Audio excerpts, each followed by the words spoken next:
Hello, मैं आपकी captain बोल रही हूँ। सैन फ्रांसिस्को से न्यूयॉर्क के लिए हमारी आज की फ्लाइट में आपका स्वागत है। अपनी सीट बेल्ट बांध लें और मैं आपको बताऊंगी कि फ्लाइट की अलग अलग स्टेजेस में एयरप्लेन के अंदर क्या चल रहा है। पैसेंजर्स हमेशा बाईं ओर से चढ़ते हैं। ऐसा इसलिए होता है क्योंकि कैप्टन एयरप्लेन के केबिन में बाईं ओर बैठता है, इसीलिए उसके लिए प्लेन को उस तरफ से टर्मिनल जेट ब्रिज के साथ अलाइन करना आसान हो जाता है। साथ ही प्लेन में फ्यूल और बैगेज को दाहिनी ओर से लोड किया जाता है। पैसेंजर्स के बाईं ओर से सवार होने से क्रू बिना किसी डिस्टरबेंस के अपना काम कर सकता है। अगर आपकी प्रायोरिटी है कि पहुंचने के बाद जितनी जल्दी हो सके आप प्लेन से बाहर निकल आएं, तो प्लेन के सामने के पास वाली एक आइल सीट चुनें।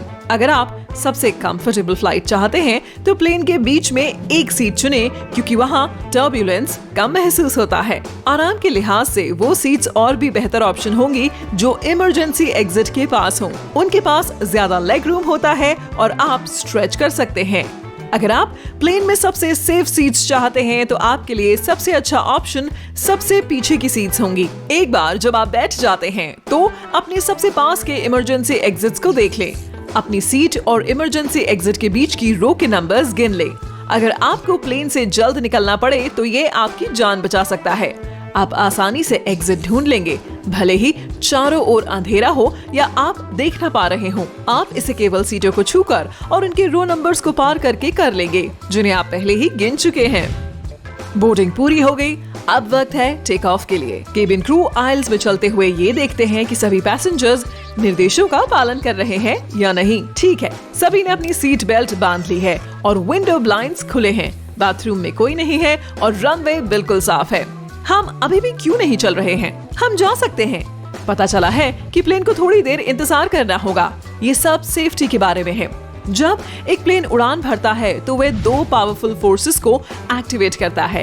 एक है जेट वॉश, एक तेज चलने वाली गैस जो इतनी तेज होती है कि एक कार को आसानी से पलट दे, इसीलिए कोई भी प्लेन के पास नहीं हो सकता।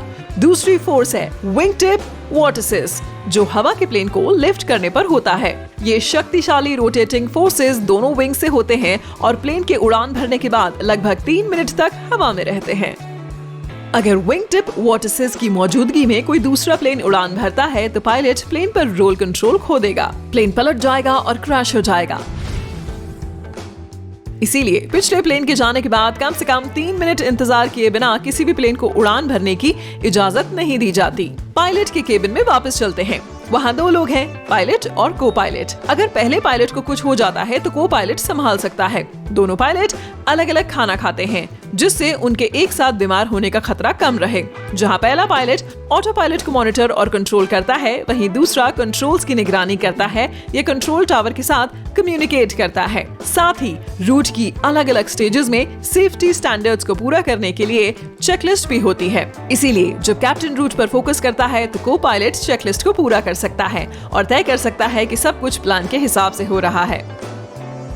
उड़ना महंगा है, इसीलिए न केवल पैसेंजर्स बल्कि एयरलाइन भी फ्लाइट को जितना हो सके तेज और छोटा बनाना चाहती हैं। सबसे छोटा रास्ता हमेशा एक सीधी लाइन में होता है, फिर भी एयरक्राफ्ट रूट्स पर एक आर्क की तरह दिखते हैं। ऐसा इसलिए है क्योंकि पृथ्वी फ्लैट नहीं है, जैसा कि हम इसे मैप पर देख सकते हैं। ये गोल है, इसीलिए जब हम इन लाइंस को मैप पर प्रोजेक्ट करते हैं तो ये आर्क्स जैसी दिखाई देती हैं। असल में वे काफी हद तक सीधी होती हैं। हर एयरलाइन और हर प्लेन इन सबसे एफिशिएंट तरीके से उड़ान भरना चाहता है, लेकिन हर दिन सैकड़ों प्लेन्स उड़ते हैं, अक्सर एक ही डायरेक्शन में। इसीलिए एयर हाईवे काफी बिजी रहता है।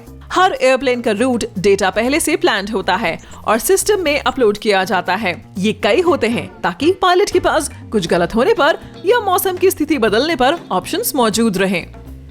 पायलट सही मोड सेट कर सकता है और ऑटो पायलट अपने अपलोड किए गए रूट के अंदर एयरप्लेन को कंट्रोल कर सकता है।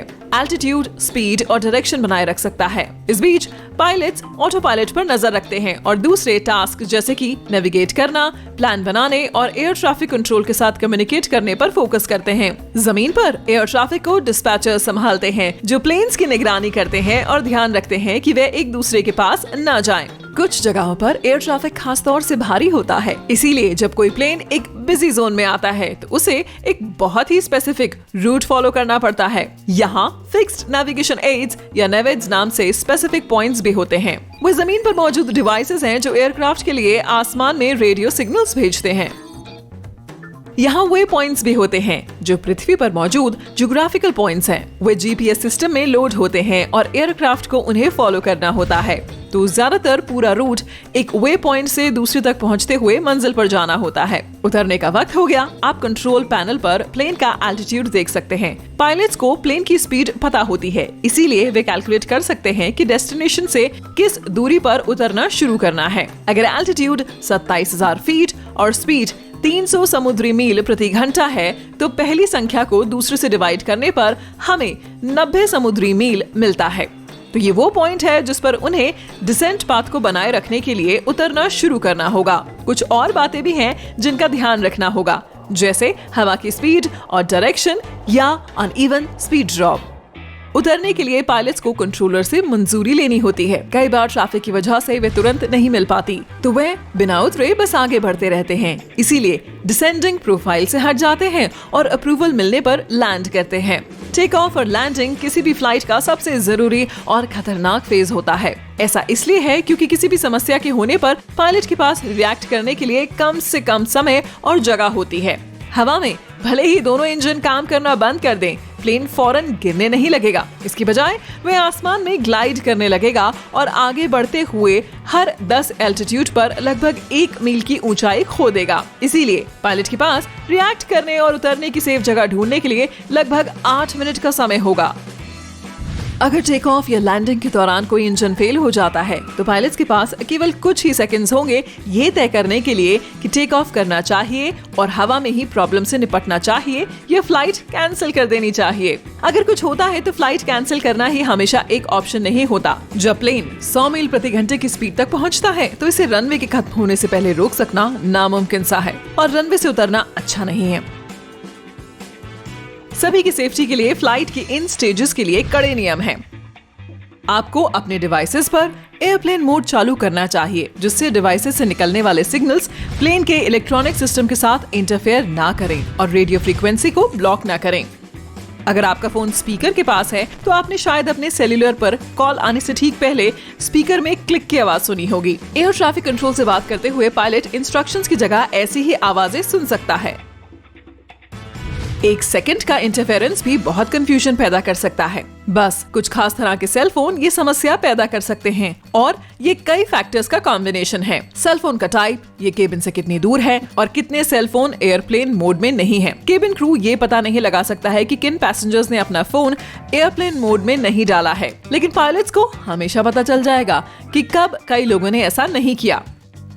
आपको सेफ्टी रीजंस के कारण टेक ऑफ और लैंडिंग के दौरान अपनी खिड़की खुली रखनी चाहिए। इस तरह आपकी आंखों को बाहर की रोशनी या अंधेरे की आदत हो जाती है। उड़ान के इन खतरे भरी स्टेजेस के दौरान इमरजेंसी होने पर जो लोग नेचुरल लाइट के साथ सहज हैं, वे जल्दी रिएक्ट करेंगे और तेजी से बाहर निकलेंगे, जो बेहद जरूरी है जब हर सेकंड मायने रखता है। इसीलिए एयरप्लेन में रोशनी कम रखी जाती है। इस तरह प्लेन के अंदर की लाइट बाहर की रोशनी से मिलती जुलती होगी। दूसरा कारण ये है कि अगर विंडो ब्लाइंड्स खुली होंगी तो बाहर के लोग देख सकते हैं कि प्लेन में क्या चल रहा है। उदाहरण के लिए वे देख सकते हैं कि अंदर आग है या नहीं और आग कहाँ है। इस तरह वे इवैक्यूएशन को बेहतर तरह से प्लान कर सकते हैं। वे आपको अपनी टेबल को फोल्ड करने और अपनी सीट को सीधी पोजीशन में रखने के लिए कहते हैं, ताकि ये तय हो सके कि किसी इमरजेंसी होने पर रास्ते में कोई रुकावट न आए। हर कोई जितनी जल्दी हो सके प्लेन से बाहर निकल सके। पैसेंजर्स को टेक ऑफ और लैंडिंग के दौरान बाथरूम का इस्तेमाल करने की इजाजत नहीं है, क्योंकि वहाँ कोई सीट बेल्ट नहीं होती। ना ही बिना किसी रुकावट के एक सेफ एस्केप रूट है और ये बिल्कुल सेफ नहीं है। इवैक्यूएशन के दौरान कोई इंसान वहाँ फंस सकता है। जब कोई बाथरूम में होता है तो पायलट को टेक ऑफ या लैंड करने की भी इजाजत नहीं होती। और लगता है कि हम लैंडिंग के लिए तैयार हैं। न्यूयॉर्क में आपका स्वागत है।